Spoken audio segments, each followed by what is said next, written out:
Δεν υπάρχει κανένα σχέδιο λοιπόν, σοβαρό σχέδιο για το πού θα πάμε το Δήμο. Βλέπετε λοιπόν, επιβεβαιώνεται αυτό που σας έλεγα πριν.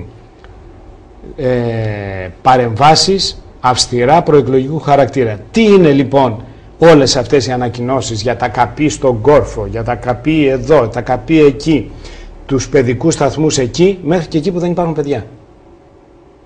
Αυτά καταδεικνύουν ότι δεν υπάρχει ούτε στοιχειώδης εκτίμηση της πραγματικότητας. Δεν πας να κάνεις παιδικούς σταθμούς κάπου που δεν υπάρχουν παιδιά, ή έστω υπάρχουν 2-3 παιδιά, κοστίζει πολύ λιγότερο να τα παίρνεις με ένα ταξί και να τα πηγαίνεις σε ένα πλησιέστερο παιδικό σταθμό. Λοιπόν, αυτά είναι ανορθόλογα πράγματα και δείχνουν ότι δεν διοικείται Δήμος με τέτοιο τρόπο. Και κλείνω.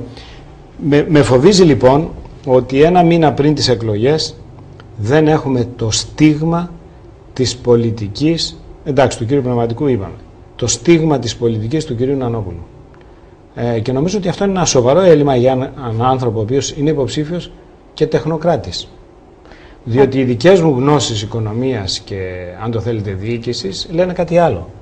Ότι όταν θέλω να διοικήσω ένα Δήμο, που είναι μεγάλη υπόθεση, ο Δήμος έχει πληθυσμό περίπου 60.000 κατοίκους.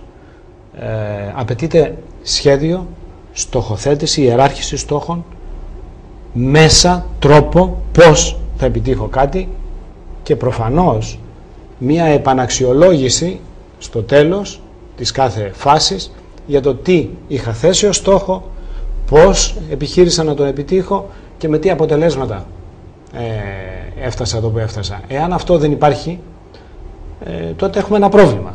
Και νομίζω ότι αυτό που παρατηρούμε μέχρι τώρα είναι ότι δεν υπάρχει ούτε σχέδιο, ούτε στίγμα πολιτικής και ούτε, αν το θέλετε, αναφορά στα μέσα υλοποίησης των στόχων.